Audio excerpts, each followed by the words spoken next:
Welcome to another episode of Twice Told Tales. With us today is Professor David Miller, ex-academic apparently, but we still consider him an academic. He's affiliated with the Islamic Center for Global Affairs at Zionism University in Istanbul. He has Spinwatch and Palestine Declassified, and we'll link to all those in the bio, as well as his site where he posts his articles. Thanks for joining us. Look forward to a rousing discussion about all things anti-Zionism. Yeah. Well, so welcome to our show. Yeah, welcome. Thank you. So maybe to start off, we could talk about your kind of deplatforming. In my view, like looking back on it, it seemed a very opportune time because it was at a point where they were obviously planning further geopolitical escalations, and you were a voice that seemed like a likely candidate to speak out. And do you think that might have played a role in the timing of these kind of? Well, one's never sure about the extent to which the rhythm of geopolitics plays into specific strategies and tactics of the Zionist movement. But obviously, they do at some point. I mean, at some points, they need to turn attention elsewhere, and they therefore try and divert attention with, ridiculous stories about anti-Semitism, which is their weapon of choice. Was that a factor in my case? I don't know. I mean, my case lasted quite a long time. It was about 3 years nearly between the first complaint after I did a lecture in February 2019 and then the final sacking on the 1st of October 2021. So throughout that whole period, there was a sort of rhythm an internal rhythm to the complaint, which meant that it couldn't be easily coordinated with geopolitical events. But nevertheless, the Zionists have been after me for a long time. First started, I don't know, way back in about 2009, I suppose. But this was a much more concentrated effort. And eventually they were successful. They had me sacked from a tenured post.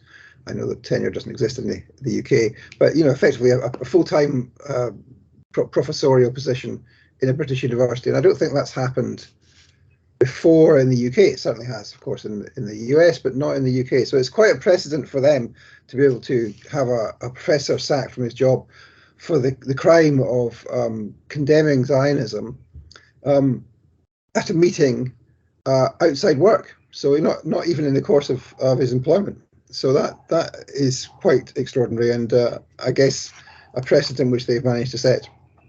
Was there any legal recourse for you? Like, could you have drugged that out legally, or the British system wouldn't have allowed you to do that? Well, briefly, what happened was that they appointed a QC back in, when was this?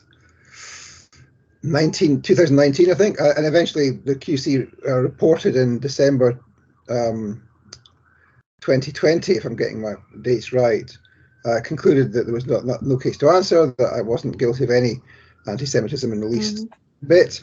And then 6 weeks later, I went on a public meeting, made some comments that I'd been attacked and complained about, and those were the words that I'd used by the University Jewish Society, by the Union of Jewish Students, which is the national Zionist student group. And that was effectively the words that got me sacked. They said in the end, after a further investigation, which concluded that I hadn't been in any way anti-Semitic, they said in the end, it wasn't that I was anti-Semitic, it was that I'd used words in a way which was incompatible with working at the university. So it must have been the way in which I said that I had been attacked and complained about, or the way in which I'd said that there was a worry that some of these students were being used as pawns by what I described as a violent, racist, hostile foreign power. So it wasn't the anti-Zionism which they sacked me for, so they say. It was the way I expressed my anti-Zionism. So they were tone policing you, basically. Yes. So that's what happened then. And then, of course, I took an appeal out through the university's procedures. They appointed 3 academics to hear that appeal, and that unsurprisingly came to the same conclusion. that I had been rightfully dismissed. And now, legally, we're left with one possible recourse, which is to take the university to an industrial tribunal. Now, I applied for that in, I think, December 21, and finally it's coming around on October the 16th this year. We'll have 2 weeks in court in Bristol where I try and show that I was wrongfully dismissed and make the case to be reinstated at the university. That's great. But how hopeful are you that the court hearings in October will bring about any just results? Well, I'm very hopeful. I mean, I think I can't see any way in which, if you look at the law on its face, they can make the argument that I was rightfully dismissed for effectively saying something unexceptional at a meeting outside work. The case which we will make will have two elements. One is that they wrongfully constructed their policies. They had no basis to sack me. But the other thing I will say, and the other argument I will make, is that they discriminated against me on the grounds of my anti-Zionist views. Now, political views, subject to the test of them not being abhorrent in society, are protected. So you can't be discriminated against on the grounds of your political views. And the case we'll make is that it wasn't the way in which I expressed my anti-Zionist views which was the problem. It was the fact of my anti-Zionist views which was the problem. And they didn't know how to cope with that, and they took the path of least resistance. They had immense pressure from outside the university, and indeed to some extent from inside the university. They had something like over 100 MPs and members of the Houses of Lords. All the Israeli government's assets in the UK write and complain and harass and troll and to tweet and target the university, and they crumpled under that pressure. And that seemed to them, I guess, I would conjecture, the path of least resistance. And I think in the end, if I win on both grounds, which would be a fantastic achievement because it would set effectively not a legal precedent, but a precedent that anti-Zionist beliefs are protected under the Equality Act 2010. But even if I was to be reinstated and compensated, then they would still take that, I think, as worthwhile. The reputation damage that they would face and the money they would have to pay out was really virtually nothing compared to what they would regard as the reputational damage and the pressure they were under from the other side. So it's a question of who can pressure the university more. And anti-Zionists are, as everyone must know, not able to pressure universities in the West more than the Zionists are because of, one, their massive imbalance of resources, and two, their lack of institutional clout. Yeah.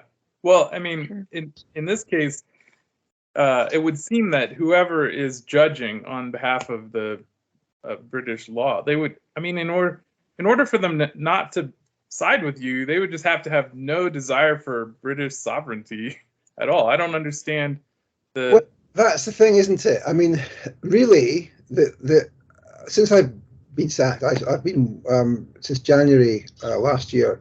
I've been producing and being the commentator, the expert commentator, on a show called Palestine Declassified on Press TV, which of course is funded by the Iranian government. And since then, I've spent a lot of time doing further investigations of the Zionist movement, and I've uncovered so many things that I had no idea. But I'm shocked to I'm sort of shocked to say that I was naive then. I didn't realise the full. I think I realise that now. You discover I discover new things every week about the Zionist movement. So since then I've been able to do a lot more research on Zionism and the Zionist movement and its instantiations in the UK especially, but also in other places around the world. So the way in which it operates is to, well, let me put it this way. Back in the 1940s, before the creation of the State of Israel, the forerunner of the Mossad, which is the intelligence operation of the Haganah, was engaged in trying to penetrate British intelligence. And by 1950 or so, they had managed it, and they had a senior operative inside the Joint Intelligence Committee, the committee which oversees all British intelligence community.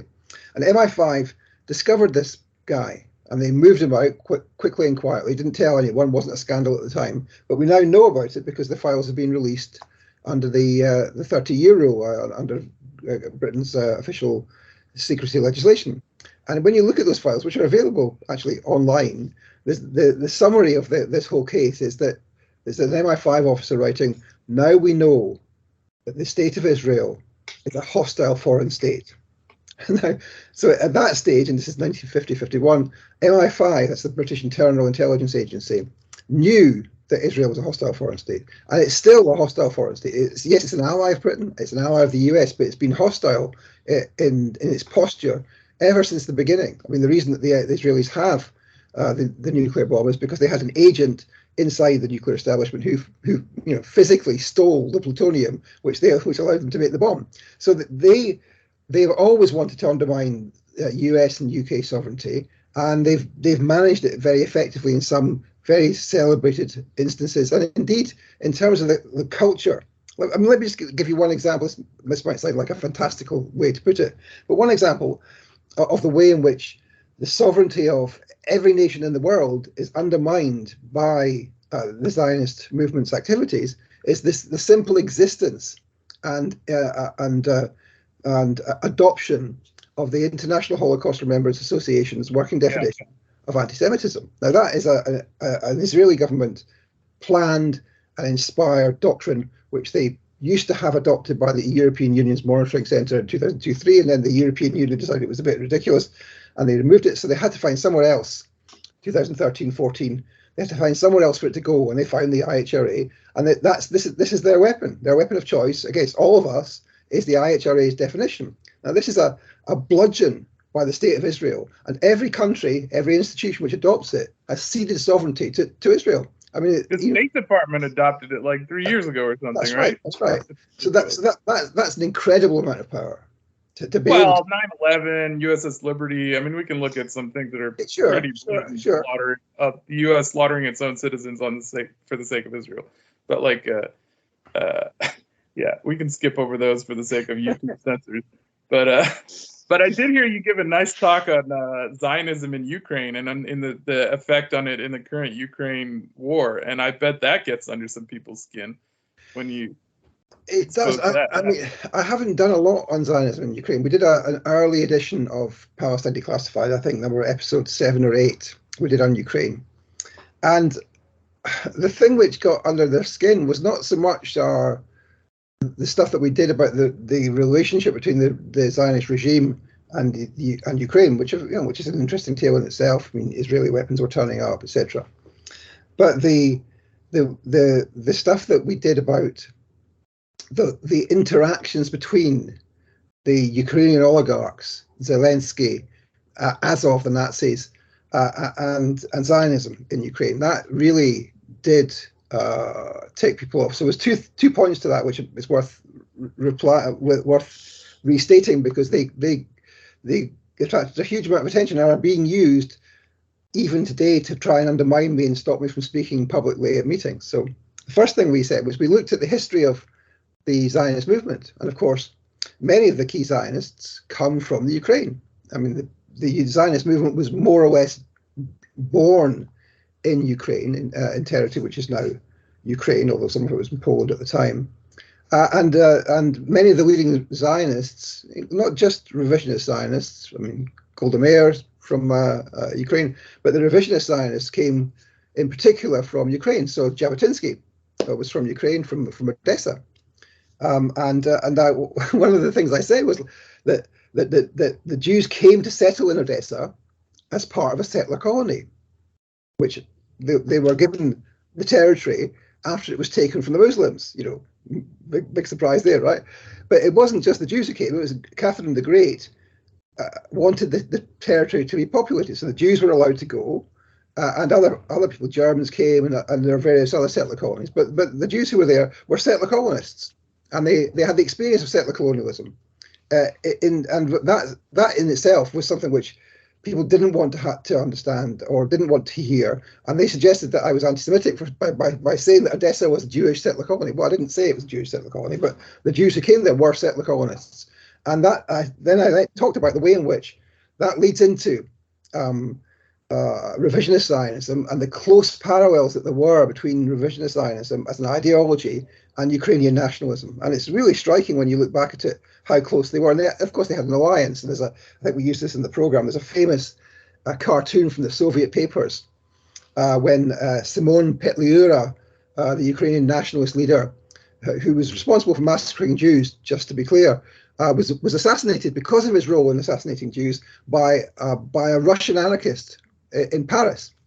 And there's a famous cartoon in the Soviet papers at the time of Jabotinsky at the graveside of Simon Petliura, the fascist, with crying because he's sad that his ally has died, right? So people didn't like that I was saying that there was a parallel between Zionism and Ukrainian nationalism, but it's fairly clear that there was, and that these are not dissimilar ideologies. So that was one thing which I said which they didn't like. And they tried to say that I was anti-Semitic for saying it. And the second thing they said that I said they didn't like was we looked at the Ukrainian oligarch Kolomoisky, Igor Kolomoisky, who, as you'll know, owned the television station which funded Zelensky's comedy show. Remember, his comedy show was where he played president. The president, yeah. Yeah. And of course, Zelensky, just like in the real world. That's right. And then Kolomoisky also funded Zelensky's election campaign. They fell out later, but after the coup, then what happened was that Kolomoisky was the governor of Dnipropetrovsk, which is just to the west of the current front line, and that he set up this militia, and he also funded both Aidar, the far right battalion, and the Azov battalion, and so that was a real connection there between Kolomoisky and the fascists. I've got a small child coming in. You can't come in. Oh, You're welcome. yeah, we will be. So that was a real connection there between Kolomoisky and Zelensky and indeed Azov, right? Now, but of course, the other thing is, and they really didn't like this, was that Kolomoisky is amongst the biggest funders of the Zionist movement in Ukraine. And he personally funded, the largest Jewish community center in the world, as it's described by the center itself, which is run by a Haredi sect called Chabad. Now, have you come across Chabad? Yeah. I mean, this is unbelievable. Incredible story. So Chabad, which more or less runs most of the Jewish community in Ukraine and indeed in Russia, is an international kind of. It's a kind of houses in every city around the U.S. Like I went to a big university here, and there's right next in part of the campus. There's a big house. There are 100 companies or charities associated with Chabad in the UK, and there are thousands all around the world. They're kind of missionaries, it's like Jewish missionaries, right? Yeah. But they're also deeply involved in crime and criminality. So that there are two Chabad guys in Florida who are wanted by the Department of Justice on charges relating to Kolomoisky. And Kolomoisky is banned from going to the US and all his family currently because of this dodgy financial activities, which involved asset stripping in the Ukraine. But also they're involved in the Yitzhar settlement with the Hilltop Youth, as they're called, who are responsible, according to the Shin Bet, the Israeli intelligence agency, for something like 80% of all revenge attacks. That's price tag attacks on Palestinians. So that is an indication of the kind of the extremism of this particular element of the Zionist movement. I mean, historically, Chabad were anti-Zionist, but they've made their peace with the state of Israel, and so so people didn't like me saying that. They didn't like me pointing out there's a connection between the funder of Azov and the funder of the Zionist organization network, which is itself a deeply, deeply extremist organization engaged in all sorts of outrages and atrocities in the territories. But it sells itself as like this religious social club, but it's really it's something that definitely is something third rail, like you're talking about that. And sure, I mean the other thing, just whilst we're on the topic, I mean the guys from the settlement wrote, a couple of rabbis there, one of their yeshivas wrote the King's Torah. Have you come across the King's Torah? Yep. Which justifies the killing of Palestinian babies in case they might one day grow up to challenge the Jews. Yeah, it's one that says like a drop of Jewish blood isn't worth the lives of 1,000 Gentiles or something like that. Sure. It's a really disgusting. So that kind of stuff is when you. I mean, I had no idea about this stuff before I was sacked from my job, but now I know a lot about it, and I find out more stuff every week. We do a different show every week, and it's incredible the stuff that you find out. But the level of racism is just so far off the charts. Nobody can understand it because they think, oh, it's like Zionists or whatever. This whole thing is just kind of like it's a kind of little problem, but it's actually hardcore. It's worse than any other type of racism I've seen. I've lived in the West Bank, and God, I know that area, and I know the South in the U.S. I've visited South Africa for an extended period of time. I've seen the places where it's supposed to be hotbeds of racism, and if you just meet a Zionist, an indoctrinated Zionist Jewish person in America, the level of racism you can get out of just a casual conversation is sometimes just shocking. It's something that would be, if you're talking about blacks or blacks and whites. But we're the racists, right? I mean, that's the line. We're the one who are the racists. Yeah, that's calling out Nazis in Ukraine makes us somehow racist. It's bizarre. Projection is the main tactic of Zionists. That they project every time you hear projection propaganda is their main trope. So they call the Palestinian terrorists immediately. They'll come out and say the thing that their crime that they're doing right now is what they're going to call the other person. They do that all the time. So, obviously America is racist, and yeah. But another thing about the Ukraine, which is interesting from analyzing it from that Zionist nationalism perspective, is the Zionist neocons and how basically the war now is their project and their relation to the Bolshevik Revolution. I mean, the Zionists basically have never given up a fight against Russia, the neocons. I mean, this is they're continuing the same. I mean, that you can see the bloodlust in the Kagan family eyes, Victoria Nuland et al. They want to destroy Russia. It's totally illogical, and they're taking all of the rest of us with them on this. It's totally illogical, and it's also a fantasy. I mean, that's the thing. It's not going to happen. It's not going to work, and they're living in this kind of this war which isn't actually happening. This war that they think is happening and which isn't happening. And everybody who follows any military analysis, not pro-Russian military analysis, just any military analysis with people who actually know about this stuff, knows that this is a disaster for them. That NATO has destroyed itself, and in fact, what's happening is that Europe will be deindustrialized as a result of this process. It's incredible. Well, part of me wonders if that's the actual, in the State Department's calculations, the people who are the non-Zionist parts of the State Department, if there are any left, that are kind of going along with this, is that is sort of, I mean, there's always been a desire to have a covert war against Europe because they're also hegemon. They have threat, the U.S. hegemon. So that's a good outcome if Europe can be deindustrialized. And, if you look at how they're playing it out right now, especially in this counteroffensive, it's like if Monty Python designed a counteroffensive. It's absolutely insane. They have these tanks from 6 different types of tanks coming in there, which tanks aren't even what they need because they don't have air superiority. So they have different tanks, which all require different maintenance and different everything else. They can't so they're creating this huge collection of useless machinery that's just getting blown up by little drones that are flown in by the Russians and bombing them. And so it's the military guys know this, the contractors know this, and they're just almost riding on the backs of these insane neocons, just saying, how can we make as much money out of it without actually threatening a huge war? We'll just give them all this garbage and let Russia blow it up. I would dispute the uselessness point. It is moderately useful for the Russians because, of course, they get the technology. They've got Leopard tanks now. Yeah. Yeah. And running. Did you see they caught one that was still running? Oh man, it's unbelievable. So anyway, I was just saying that from a Zionist perspective, that's also an interesting thing to look at. I'm not a real expert in the neocon insanity on that front, but I've heard discussions about it, which makes me want to know more on that. So you might find a third point you could talk about, which. We'll be coming back to Ukraine on the program very shortly. So I mean that's something which I'm at present investigating. So I don't want to talk about that because I don't know enough about that particular bit. Well, then we should move on to talk about I wanted to ask you about. Oh, yeah, go ahead.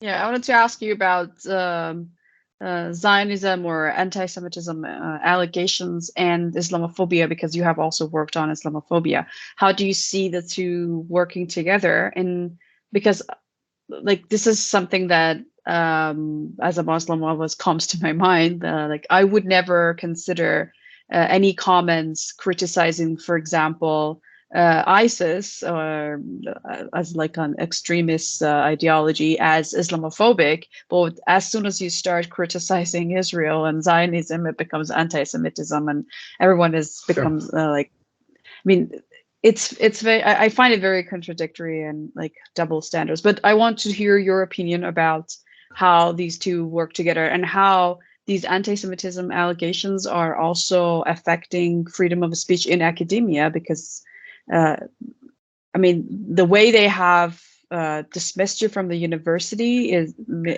just, it looks like it's becoming impossible to criticize Israel in any way within the academia. So can you talk about that, please? Sure. So, I mean, the first complaints which came against me at the University of Bristol in early 2019 were as a result of a lecture I did as part of my teaching there. I had a course which I was given when I arrived called Harms of the Powerful. And I did one lecture on Islamophobia. And as part of that lecture, maybe 5 minutes, I talked about one of what I would call the 5 pillars of Islamophobia. Now, the way I've tended to see this is that I see Islamophobia as being driven by states, and in particular imperial states.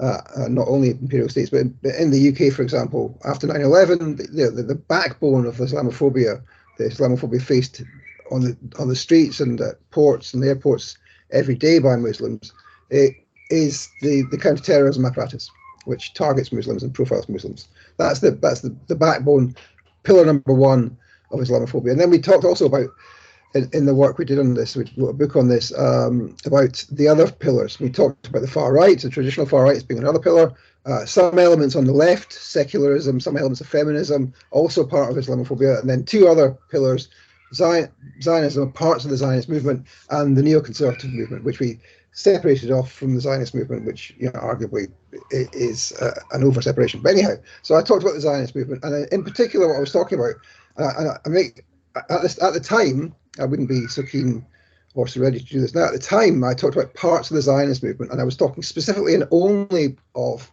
those parts of the Zionist movement which fund directly Islamophobic think tanks or social movements or organizations. And that in particular is a selection of Zionist family foundations who pass money to the Middle East Forum in the US, or many of the other Islamophobic organizations in the UK, or the think tanks like the Policy Exchange or the Henry Jackson Society or Civitas, the key elite neoconservative Islamophobic think tanks in the UK. So I was talking about that specific research which I had done, showing the funding which had gone from these foundations to these Islamophobic organizations. And that's what they complained about. They complained that I was talking about the Jewish community, and I was saying that the Jewish community was run by Israel, and all these kinds of things, based on a diagram which didn't show any thing of the sort. So that was the way in which the complaint started. So that my entry point to this was to say that there are Zionist organizations which fund Islamophobia, and that's clear. But when you start to look into this more, and you start to look at the way in which Islamophobia has developed over the period from the 1960s onwards, and especially from 9/11 onwards, you find that that the terms used to describe the bad Muslims, what terms like Islamic terrorism or Islamist, these are terms which originate with Zionist ideologues. The term Islamic terrorism effectively originates, and you can date this very precisely, from Zionist intellectuals who appeared at the second Jerusalem conference, the second, what was it called, the Netanyahu's conference in DC in 1984. The Jonathan Institute, there we are, named after his brother. So the second Jonathan Institute conference in DC in 1984, there's a panel In the first conference, there was a slight mention of Islamic terrorism, but they didn't really have a single talk. Was the first one in '79? Was that the one where they like? That's right. And the second one is 84, and there's a whole panel on Islamic terrorism, which is chaired by the Islamophobe Bernard Lewis, along with a whole collection of other Zionists. Not all of them Jewish, of course, but that wouldn't be surprising. And that's where the Zionists start to try and say there's something specific about Islam which predisposes it to violence and to terrorism, to the bad violence, right, that we don't like. And then, of course, also the term Islamist is a term which is invented really from 1979 onwards as a result of the Islamic Revolution in Iran, as a result of the opposition to the Soviet invasion of Afghanistan, and in part as a result of the role of the Muslim Brotherhood in Egypt. And when I traced back the first uses of this term, I mean, the term Islamism, it was a term which has a much longer history. And I have a graph on this on our website which shows the exact history. It has a much longer history, but it used to mean someone who's a student of Islam.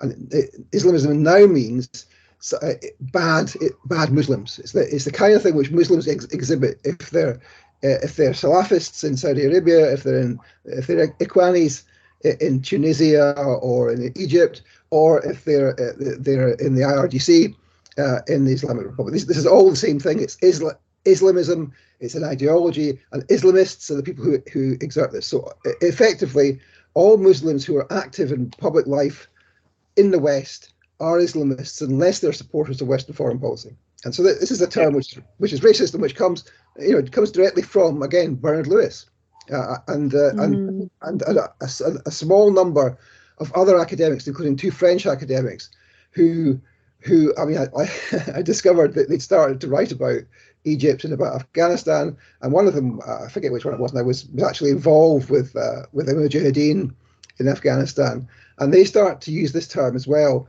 And their early work is published in this weird journal called Central Asian Survey. I have it on our website. And what does it turn out? This journal, Central Asian Survey, which is published from an address in Oxford and in the UK, is a CIA cutout. And you're like, oh, right. So we have this term which is pushed by Zionists and amplified by the CIA, and this is the origin of this kind of Islamophobia. So that's one thing I would have to say, that Zionism is quite fundamental to the way in which Islamophobia has developed. And the second thing I would say is that it's fundamental to Zionism as a settler colonial ideology, and fundamental to all other settler colonial ideologies, that you have to discredit the natives. You have to be racist against the natives in order to discredit them, in order to kill them. That's the function of the ideology. And so they have to be anti-Palestinian. They have to justify the Nakba. They have to say, well, the Arabs were bad people and they called them to get out. We didn't really threaten them. We maybe encouraged them a little bit, and we didn't kill that many of them. Oh, well, okay, we did kill them. And that kind of stuff, that's anti-Palestinian racism. They have to do that. And they have to be anti-Muslim too. And they have to say, well, the Muslims are bad people, they're reactionaries, the Mufti support Hitler, all the stuff that they come out with, right? They have to be Islamophobic as well. And that doesn't follow all the way through all the Zionist movement. So there are gradations within the Zionist movement of the kinds of Islamophobia which they espouse. So, some of the people on the left in the Zionist movement would say that they're against Islamophobia, that they're anti-racist, and of course, you have to be cognizant of the gradations of thought within the movement if you're to understand and combat it properly. But what you see, if I can finish off by talking about this, when you look at the left of the Zionist movement, and it's kind of overlaps with the secular movement, secularist movement, the new atheist movement, certain elements of what would you call it, white feminism, certain elements of feminism, liberal feminism. You start to see this kind of Islamophobia in these movements. Let me give you one example.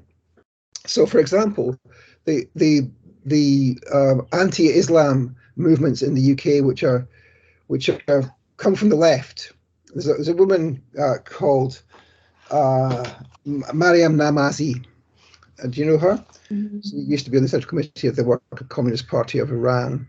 And she's involved in several of these secularist movements. She's an Islamophobe, right? There isn't quite any question about that. She, of course, appeared last September as part of the Women, Life, Freedom demonstrations in Trafalgar Square with her top off, a bare breast protest, along with her comrades from Southall Black Sisters, another Islamophobic organisation which targets domestic violence against Muslim women, because this is something which is a peculiar problem, as many of these feminist groups see. It's something which is a particular problem of Muslims or of black men, that they abuse women, etc., etc. So you can see the way in which that kind of Islamophobia is still there, but it's very different, or at least a little bit different, to the open skepticism of Islam that you see on the far right. So I would say, let's pay attention to the gradations, but all the way through the Zionist movement is elements of Islamophobia. Well, it's interesting too, like that that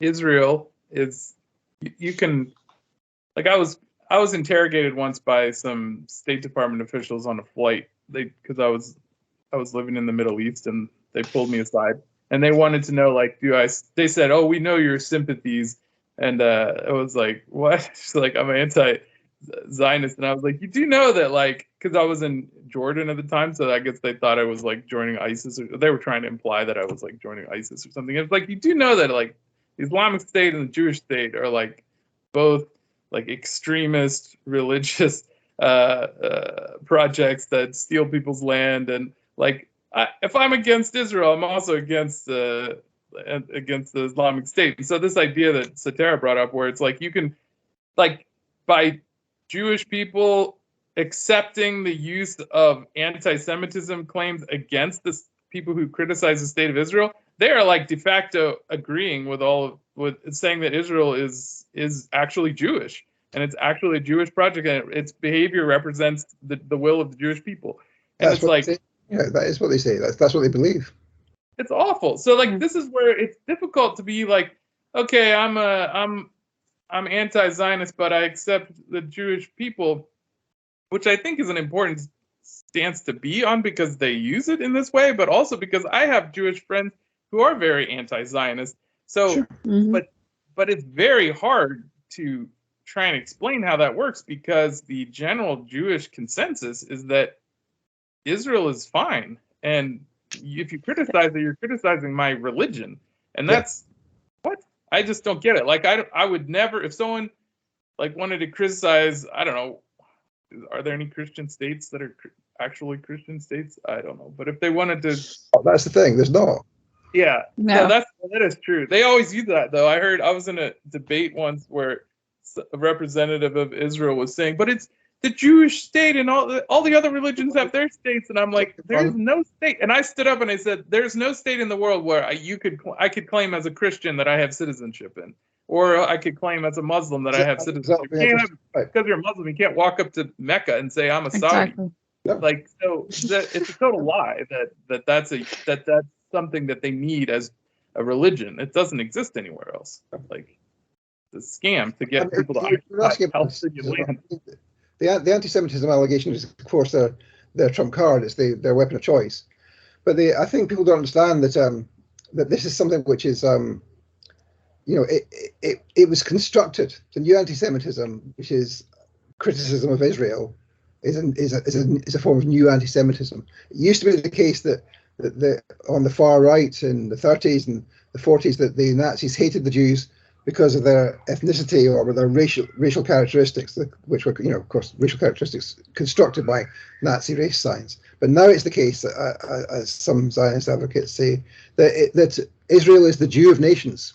So being anti-Israel is to be somehow anti-Jewish because Israel and the Jews are so close together you can't separate them. Now, of course, this is rubbish, but that's the argument they make. But in order for them to make that argument effectively, why is it that countries don't just, people who are challenged by this, why is it they don't just say, we don't care, this is rubbish, we're not going to listen to this? Why is it that the UK and the US and other countries, I mean, Germany as well, and France, listen to this. And of course, the reason is that it's not because of the intrinsic power of the ideas, because the ideas are nonsense and ridiculous, but because they have troops on the ground, they have infrastructure who can press and intimidate and bully. And so they had the people on the ground who could troll through people's Facebook and Twitter and other social media accounts to find stuff which could arguably be said to be somehow critical of Israel in a way which is unacceptable, which was delegitimization or demonization of Israel. And without those people, without funding all of those organizations which flowered in the UK, certainly it's the case, probably other places too, from 2009-10 onwards, they wouldn't have been able to get rid of Jeremy Corbyn. They wouldn't have been able to sack me. But because they were able to have so many organizations on the ground in the UK in the 2009 to 2013 or 14 period, there was something like 100 or 150 new pro-Israel organizations set up. Now, some of them have now disappeared again, but there are a huge number of new organizations set up, many of them with direct funding from the Ministry of Strategic Affairs, some directly, some through their front company. I mean, the techniques that they used to get this money out there were quite instructive. I mean, there were Zionists in this country saying we can't have money from the Israeli government. That's going to undermine us. Other organizations were saying, yeah, give us the money. But one of the ways they did it was they did through what's it called, the Genesis Philanthropy Fund or something. I forget the exact name of it. It had this prize ceremony, right? And the Ministry of Strategic Affairs gave them the money for the prizes and nominated who was going to get the prizes, so that the prizes could go to Israel lobby groups that the Ministry of Strategic Affairs wanted to fund. So they had all sorts of ways of laundering the cash and getting it to the organizations they wanted to get it to, and that's practically how they do it. These are agents and assets of the State of Israel, and we shouldn't be shy about saying that. They're agents and assets of a hostile foreign power. And if we are going to defeat Zionism and if we're going to end the occupation in Palestine, it's not just a question of what happens in Palestine. It's also a question of what happens in countries where there is a strong Zionist presence. And what has to happen is we have to dismantle those Zionist organizations. And just to finish off at this point, I got attacked by a group called Judas, which is an anti-Zionist, non-Zionist, and Zionist sort of mixture of people who accused me of having this fantastical fantasy idea of what the Zionist movement or what Zionism was. And they tweeted something to the effect of Zionism in reality, the Israeli government, and the IDF. Zionism in David's head, chicken soup, interfaith organizations, etc., a big list of things which were transparently fantastical and had nothing to do with Zionism. So I wrote an article saying, okay, so how many Zionist organizations are there in the UK? Let's start off with the ones which are formerly members of organizations which are part of the World Zionist Organization. That's the formal definition of being part of the Zionist movement. So I counted them up, and if you leave out local branches, I got to something like 122 formal Zionist organizations in the country. Now you add to that, which I haven't yet written about, but you can add to that, there are 200 members of the Board of Deputies, which works closely with the IDF and the Ministry of Strategic Affairs as it was. There's the Jewish Leadership Council, etc., etc. If you add all of those organizations in together, plus all the Zionist family foundations, maybe another 200 of them, plus all the charities which do work boosting Zionism in this country, and indeed boosting Zionism in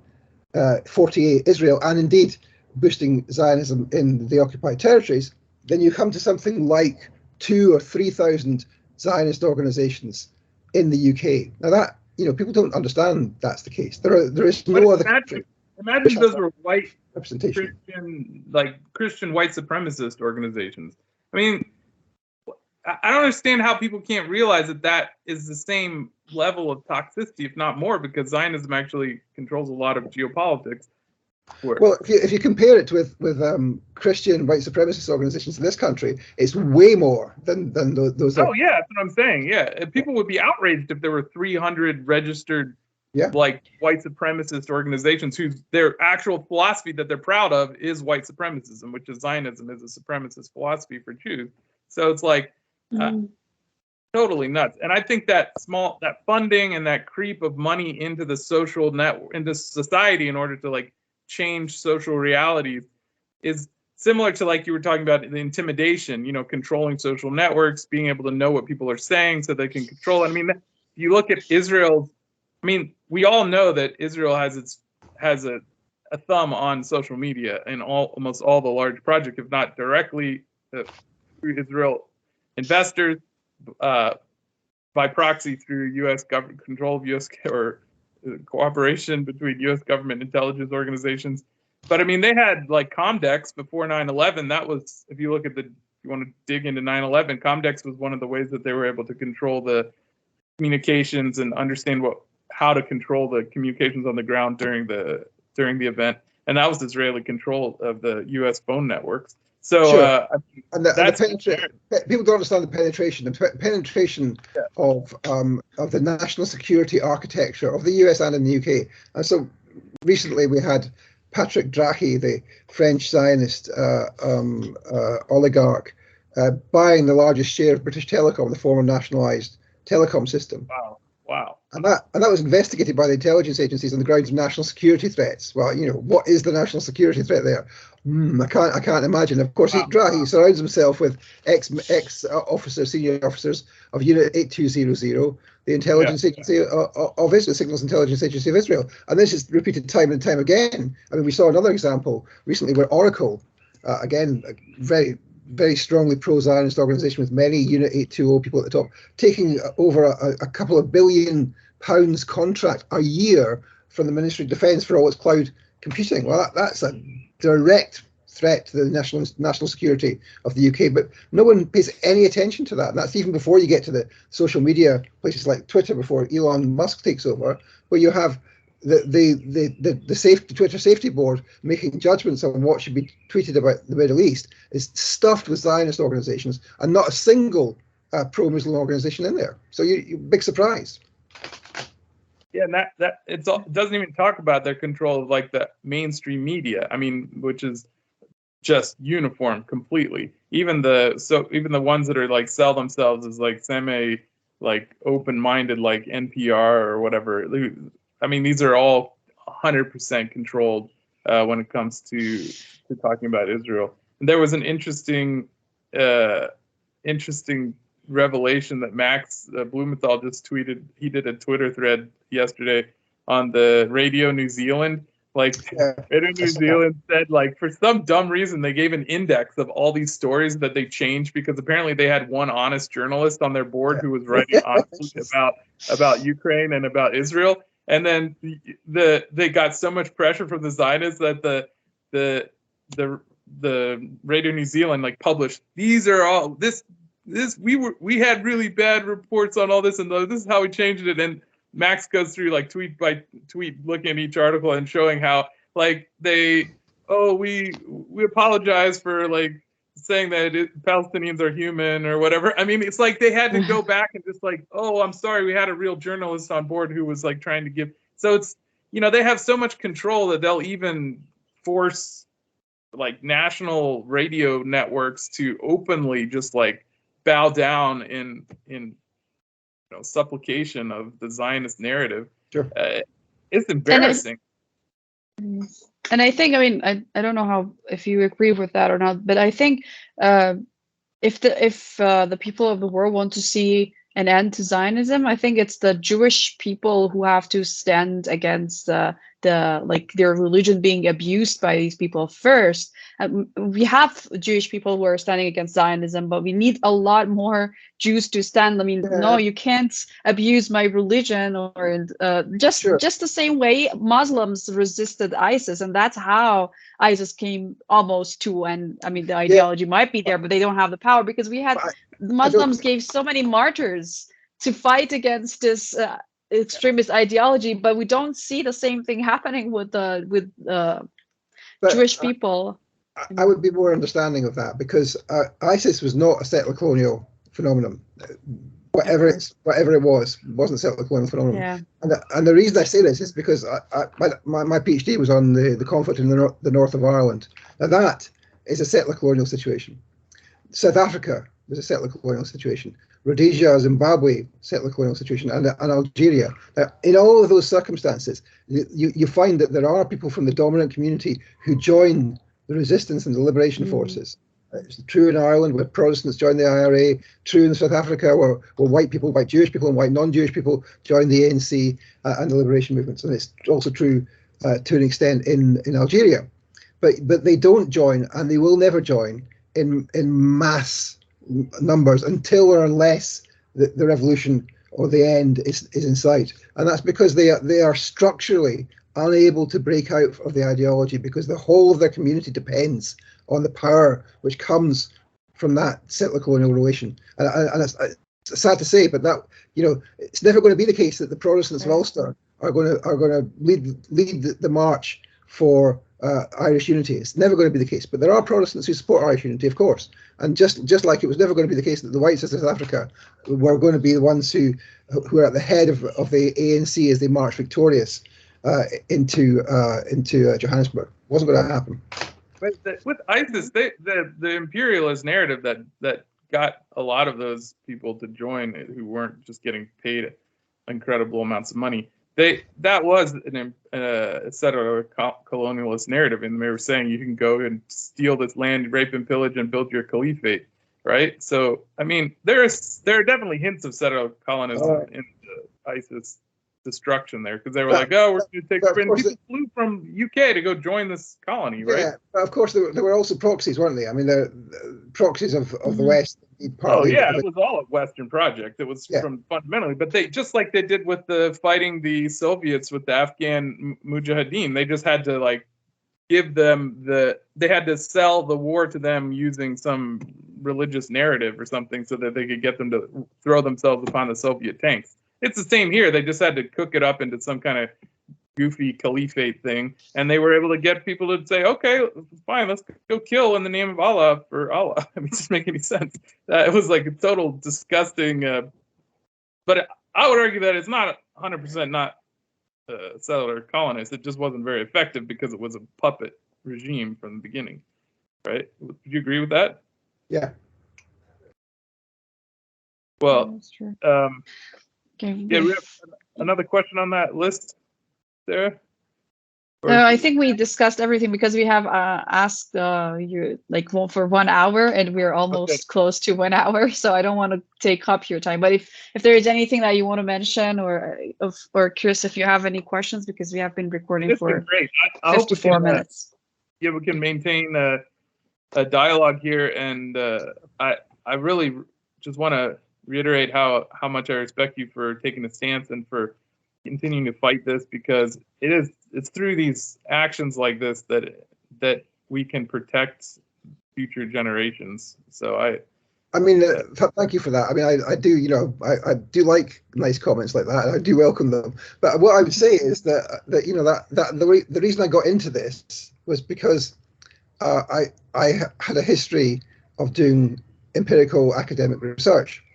And, you know, when you're committed to the idea that research can find things out about the world which are true, then what happens when people say, we don't want to hear your findings? Well, what could I do? It's not that I was brave and courageous and took the fight to the man or whatever. It's that, what am I going to do? Pretend that I haven't found these things? Pretend they're not true? I can't, you know, at the basis of the whole of academic endeavor is you've got to say, you can't pretend that your findings are not true. You haven't found them, that you made them up or something. I mean, these findings are true, and if anyone is able to say, actually, you know, you've mistaken this or you're wrong about that, fine, let's have the argument. But I couldn't pretend that I hadn't found what I found.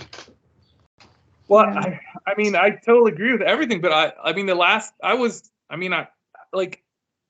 I really would like to participate in the academic community, and I was trying very hard to do that. I still am, sort of. And COVID just came and just completely exposed everyone as complete frauds who are supposed to be trying to be in reality. And I don't know how to move. I feel like whoever controls this narrative structure, they can end lives. However, they can end your life as a victim of a neo-colonial imperialist war overseas in Palestine or Syria or Ukraine. They can end your life there, or they could just end your life here because you can't can no longer participate in the social dialogue because they've created this dialogue, this narrative that's so powerful that even the academics are terrified to address reality. And so like you have to drop out of society and you lose your connections. It's like such an immense force that just pushes through. And I don't, have you found a lot of academics coming to you who are like, oh, let's start let's start back with real reality? Or no, look, I mean, people find it difficult. People are scared. People are scared to put their head above the parapet. I've had a lot of support, but equally, you notice that there are a lot of people who don't support you, who don't say anything, who stop saying things, and I get that. It's scary, and if people see what happened to me, they don't want that to happen to them. And that's what the intimidation is. This is not winning arguments; it's intimidation and bullying, and that's what they did to me, and they did it successfully. And people, not everyone. Not everyone is able to do that, or not everyone will take the decision that they're not going to back out. My compliment to you is very. It's a like that's sincerely why I compliment you, because there's very few people who would be able to do this, and I know it's grounded in your desire for a reality-based reasoning, and that's something I wish all academics would hold above their own personal feelings of, I don't know, ego or fear, but I'm afraid that there are very few people who are as gutsy as you. So, thank you. Fight, and thank you very much. Yeah, thank you very much. It was very informative talk, and we really appreciate your time. Yeah, we look forward to more conversations like this with you. Hopefully. Okay. Bye-bye. So, and Good Palestine Declassifieds. Yes, they had the kids. I'm going to just wrap it up. Thank you very much. Okay. I'm going to just wrap with a one line, and then we're done. Okay. Thanks. Okay. Thanks everyone for tuning into another episode of Chai Soul Tales podcast. And don't forget to share this video and join our Substack and support our independent work through Patreon.